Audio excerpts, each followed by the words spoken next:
and away you go. Fantastic. Well, thank you very much for the invitation to speak. It's quite a nice time for me to speak about my research because I am coming toward the end of the PhD, and I've got a very specific interest in my PhD towards illicit distilling. It's not the entire focus of the PhD, so it's nice to get a chance to also just talk about illicit distilling. And what I'm going to share with you today is it's essentially based on a paper that I've been working on, and it goes into the archaeological variety of illicit distilling sites, and what that variety might tell us about the type of activity at each site. I'll be bringing in some historical sources as evidence, and these can be quite variable. There are plenty of them, but yeah, parliamentary papers, justice of the peace court papers, new statistical accounts, general views. There's quite a lot of evidence, but not much from smugglers themselves, as people won't, they won't be surprised to hear that. There's pretty poor smugglers that left a paper trail. And then at the very end of the talk, I'm going to go through a little bit of research that I've done with the Cabarach Trust near Huntly, and some preliminary results that we've got from that. And that's been about the excavation of an early licensed distilling site. But it's crucial to first say, before I say anything else, that I wouldn't have got past the first few months of my PhD if NOSAS hadn't already done a lot of work on illicit distilling, especially in Strathconnell, and I've kind of been standing on the shoulders of giants in this. I knew that I had a specific interest in illicit distilling, but my my methodology as an early career archaeologist would have been let's go out and try to find things that were designed not to be found, which wouldn't have been a great methodology. So I really I was able to use what NOSAS have done in Strathconnell as a building block, and Strathconnell is one of my research areas in my PhD. The other is parts of Speyside and Isla. So not only was this an amazing source of information for me, but it was also kind of like a manual. It's yeah, it's a great sort of insight into how to find these sites.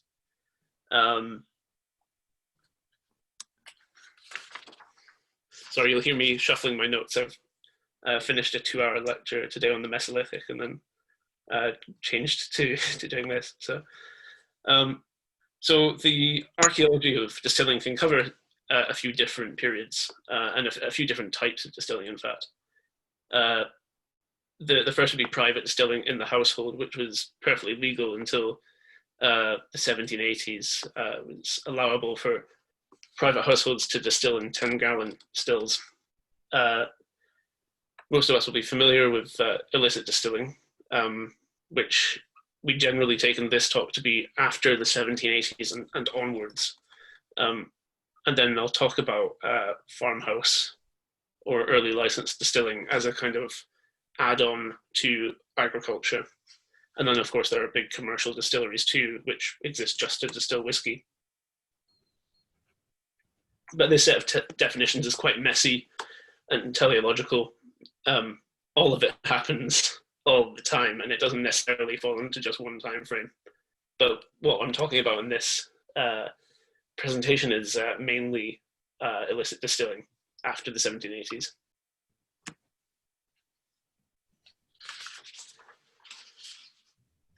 So illicit distilling has got a sort of a legislative history behind it. The first excise on whiskey was brought in the 1640s, and it was there to fund the military. And before that, there were local levies on spirits that were enforced locally too. The Act of Union was quite significant, and the higher rates of malt tax in the 1720s led to a decline in beer drinking and an uptake in whiskey drinking, because it was easier to get a higher value product out of barley than it was for beer. but what we're talking about as a time that we're specifically interested in is after the 1780s. The Wash Act of the 1780s were a set of legislation that were brought in because southern distillers in England and the south of Scotland felt very, pardon me, felt very threatened by Highland production of whiskey, and the lower rates of malt tax that were applied in the Highlands. They basically meant that Highland distillers were able to undercut southern distillers. They had that higher rate because we have a much poorer quality of barley, or had a much poorer quality of barley. There were differences in legislation after that.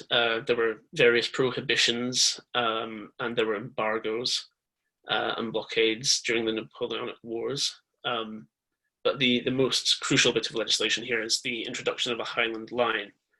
And this is an imaginary line that runs from essentially the Sound of Jura up until toward Findhorn, and goes on a sort of a wiggly way on the way up by Perth. And the consequence of that line was that it was illegal to move whiskey from north to south. It was illegal to import it into the south. It was also illegal within the Highland region to have more than 2 stills operating within a parish, though they had to be a minimum of 500 gallons, and they had to use only barley that was grown in the parish. It was a completely impossible situation when people had been using small stills, and as an irony, it kind of created the perfect conditions for an illicit industry. In 1823, the Excise Act came in and equalized the still licenses and made it easier to come into the distilling industry. But illicit distilling did actually persist after that point, especially in the Northern Highlands.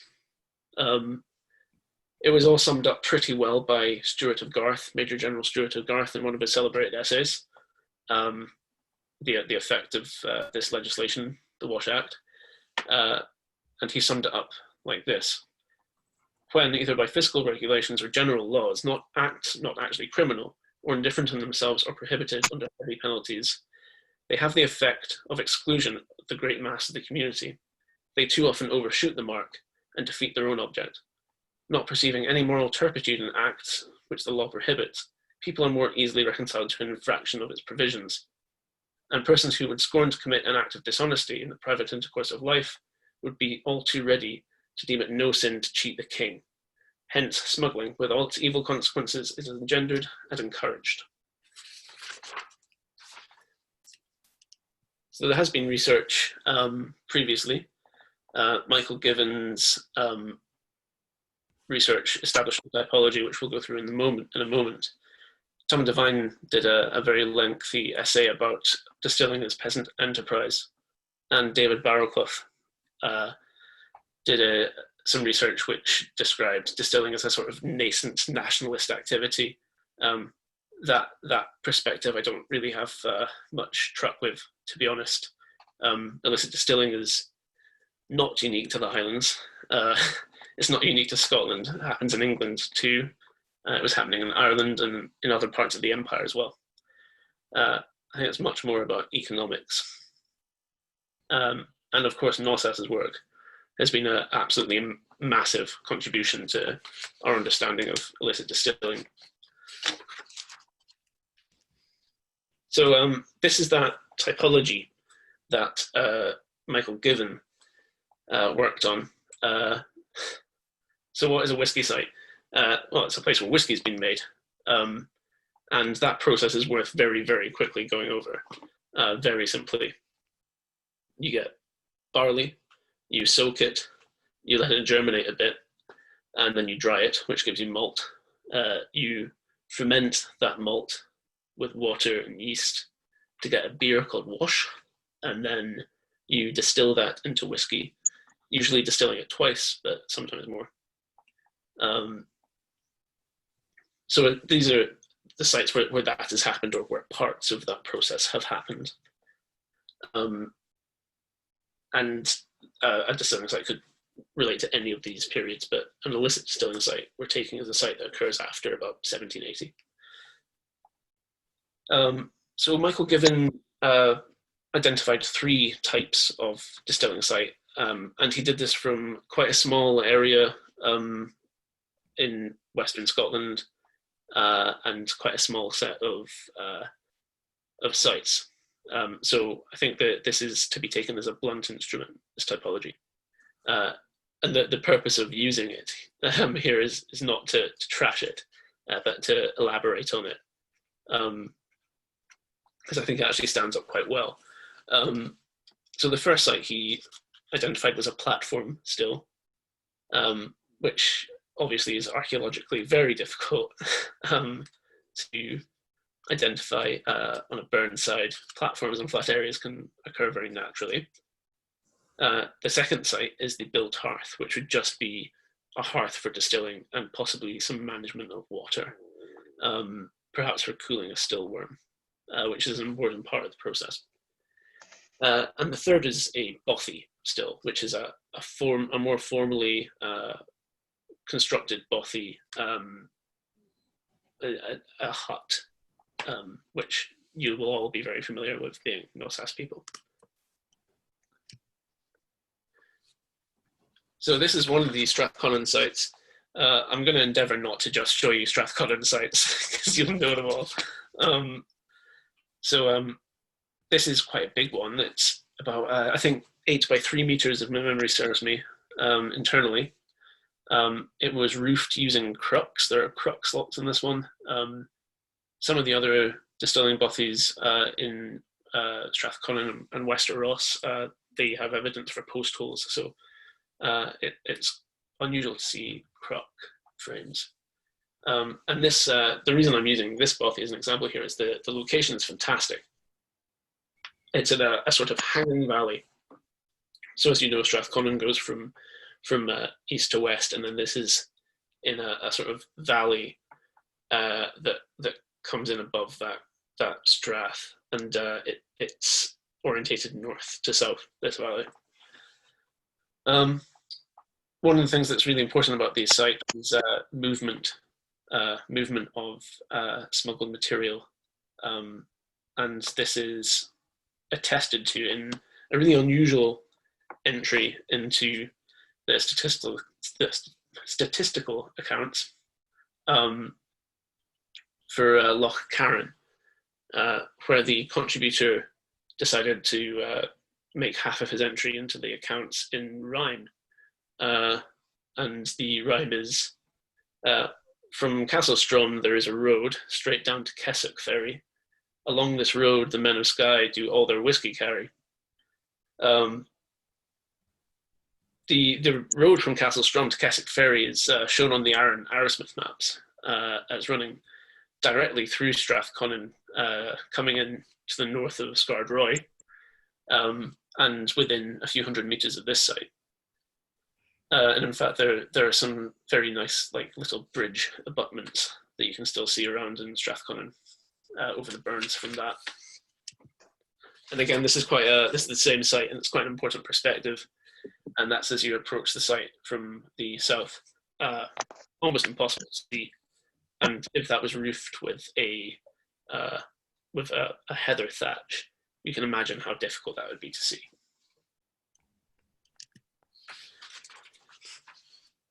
So there's just a drawing I made of that site. Again, NOSAS drew a lot of these sites in great detail, so I've tried not to retread Strathconnell too much and focus on other areas for producing pictures.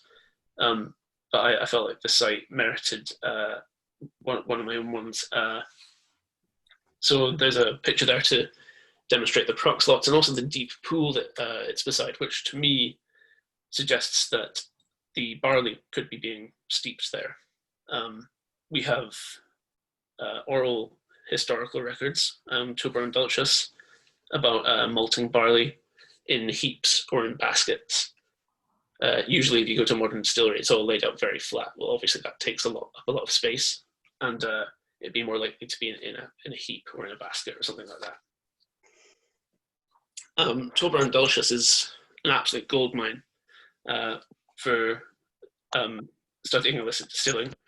There are loads of recordings from the 1950s with people very sort of intimately describing the process of making whiskey, and of smuggling whiskey too, which is fascinating, including stories about wrapping horses' hooves in hay and things like that to muffle their sound. And here's another Strathconnell site on the Altwick Fannin.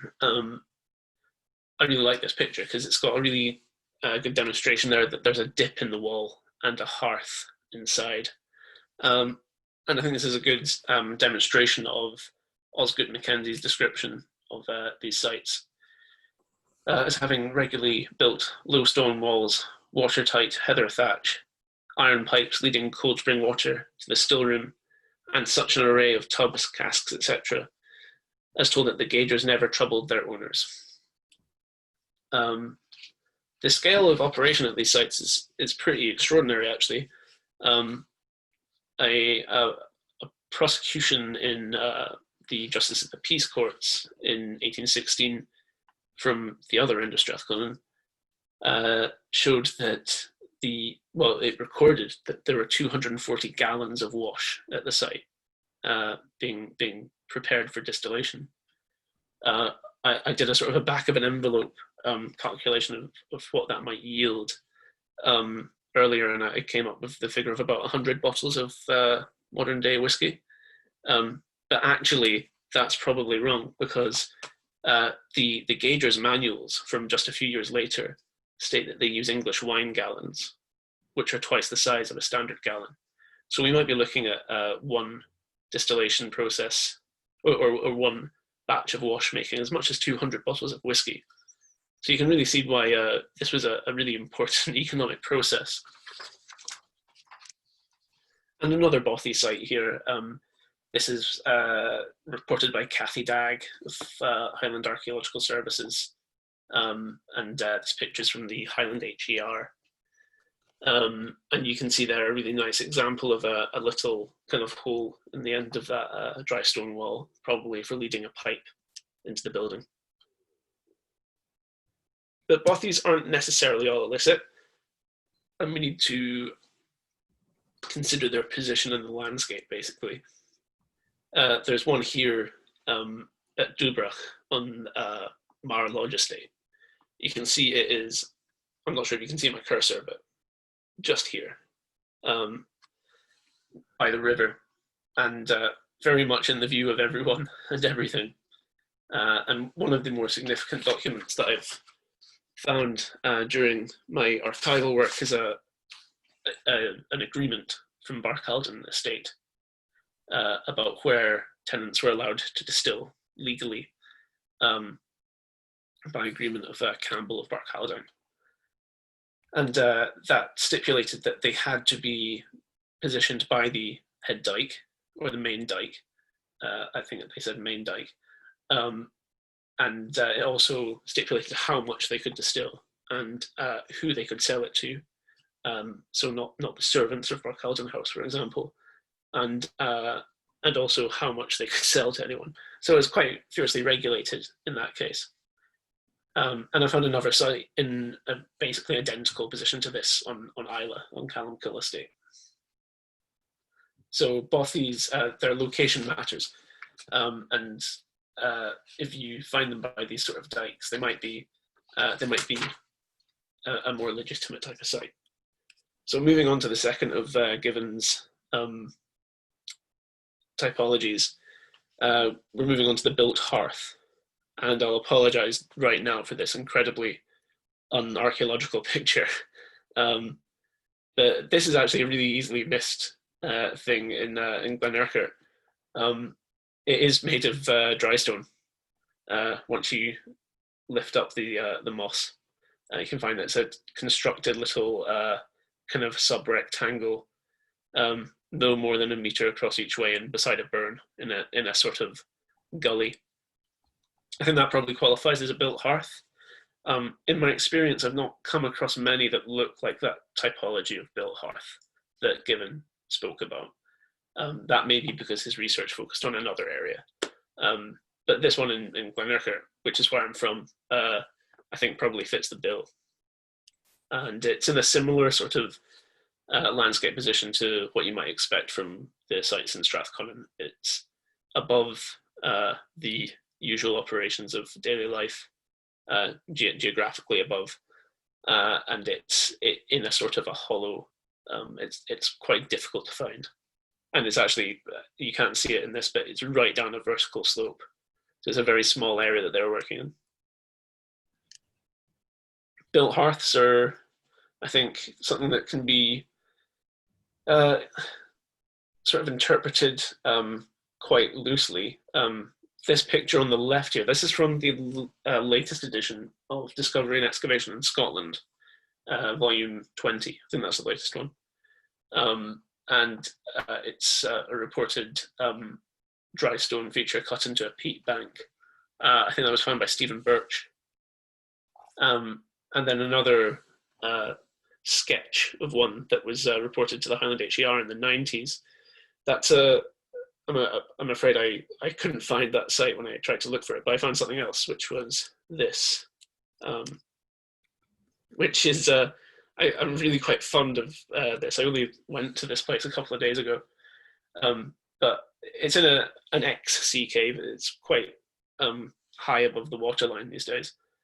And it's something about it didn't really feel right, mainly because there was a little bit of mortar. There are two walls here, actually. There's one behind that. And I've not seen mortar in any sites. This was where something had been reported as an illicit still. So I asked a local about it, and they said, oh, the old contraband spot. And they told me that it had been reinforced for filming for the film Whiskey Galore. So whether that's an authentic site that's been reused for that purpose or not, I'm not entirely sure. But I thought it's worthy of including here, because this type of archaeology can be really quite ambiguous. And talking of ambiguous, we'll talk about the platform stills that Given talks about, or rather we won't. So there's a big problem with just using a platform to distill. And although distilling outside did take place and we have photographic evidence for it, the photographs generally show that happening close to the home. Distilling outside, far from sort of domestic buildings, has one really big problem, and that's that wash would have to be transported. Big, heavy, bulky tons of wash. And they would also have to be matured and fermented. So any exposure to rain and to cold conditions, and that would be quite easily ruined. So the idea of a simple platform, to me, I think is quite problematic. But you find these structures, and this is one in Glencoilty.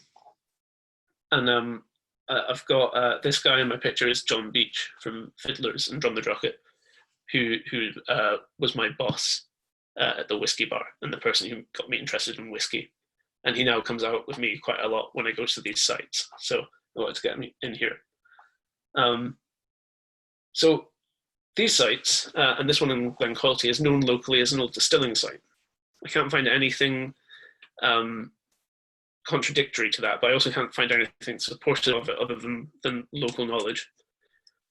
And it's tiny. It's 1 meter by 1 meter. So my hypothesis for this is that we're actually looking at a slightly different type of site, and this is a plane table drawing of it.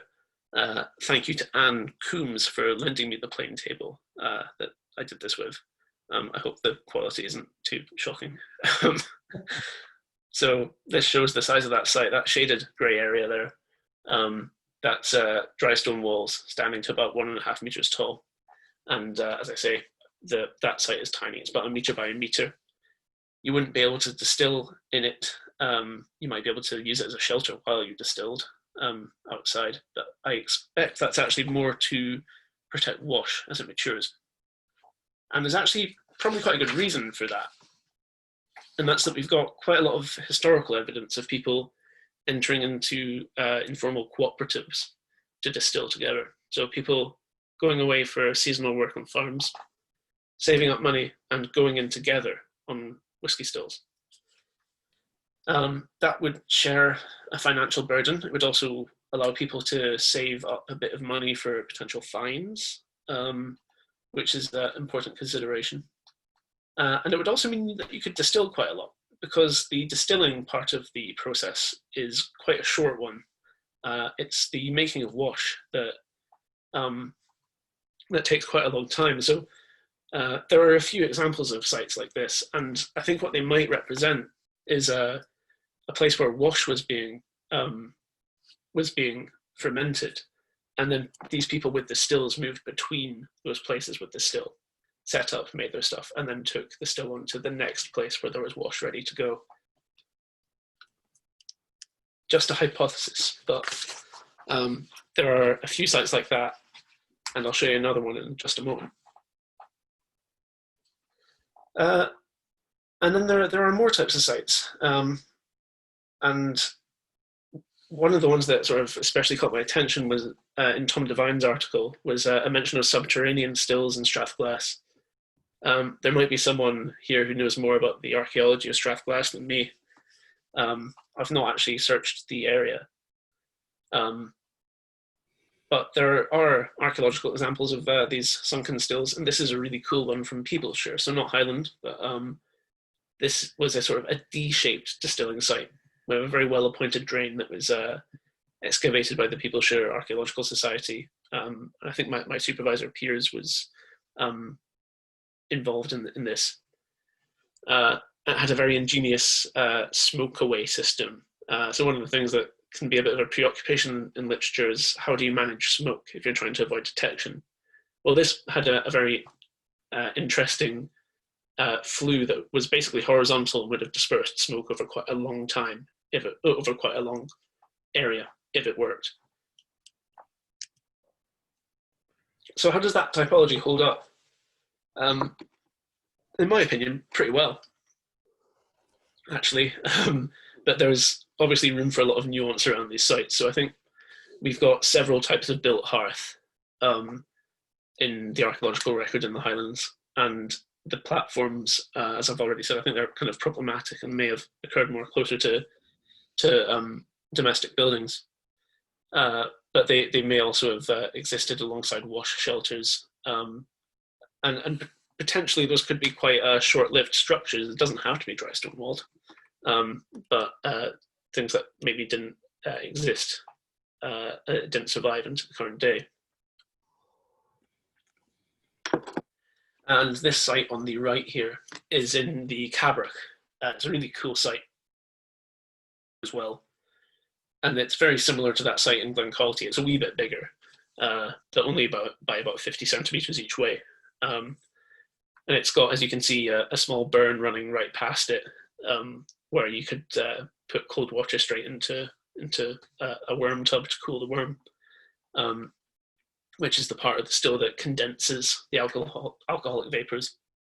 What's interesting about that site as well is just up that knoll behind it, you can see, you can't see it here, but there's actually another small bothy that's completely hidden from view unless you're right on top of it. But it commands a view of miles around the site. And the Cabroch has all these fantastic stories of signalling methods to let people know that the gauges were present, the excise were present, including things like putting out white horses into certain fields or hanging linen on haystacks and things like that. These are things that you get these sorts of stories all over the Highlands, but I particularly like the ones that come out of the Cabroch.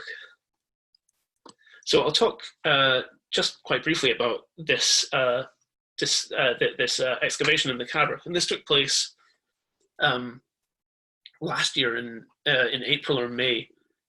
I can't quite remember which, but it's of an early licensed distillery, and this distillery was actually run by the people who used to run an illicit still in the Cabroch. Very possibly that smuggler as well that I showed you, because it's very, very close.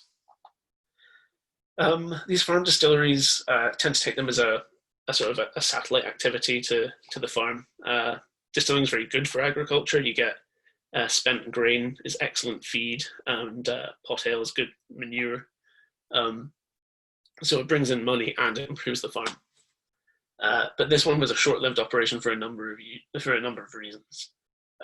One of those is that the sort of licensee, James Smith, died only a few years after taking out the license, but it was carried on for a while by his wife. And you see a lot of women in distilling, both illicitly and legally. Johnny Walker, for example, one of its main distillers is Cardew, which was set up by the women of the Cumming family. So women are very important in this early history of licensed distilling. But yeah, so we had this improvement map of Black Middens Farm. It's quite an amazing farm, actually. But it had this building marked as distillery, and Eric Grant showed me a similar one actually for over on Taradale. But we excavated this one, and what we got was really quite a fantastic set of finds and a very good floor plan, which I'll show you in a moment. The finds were, small personal things. We got this lovely pipe. We got bits of barrel banding from a very useful context, so we could sort of see where things were in barrels at the end of the process. Bits of earthenware glass, and we also had bits of earthenware clay, earthenware bottles, and we had glass from like the 1860s, well after the site had fallen out of use. So presumably it remained a shelter for farm workers. But this is the floor plan that we got for the floor plan. This is the 3D model we produced. This is not fully excavated. We were supposed to be going back to this year, and sadly, it's just not been possible with the pandemic. But hopefully, we will get back there in the future. And what we got was this orientation here is to kind of demonstrate that it's on a really pronounced hill, and it's kind of a terraced distillery, and that's because it was a process that was driven basically by gravity alone. So you wanted things to ferment and then be able to be fed down into the distilling apparatus, which was in this sunken area here. And then that travels up the still head by convection and condenses in area 2 into a worm tub. And you get this very lovely appointed area here, which was, we called it the excise room. So in the 1823 Act, there has to be a very clearly defined area of this distillery that no one else can get into, apart from the master distiller and the excise official. A bit like a spirit safe that you see in modern day distilleries.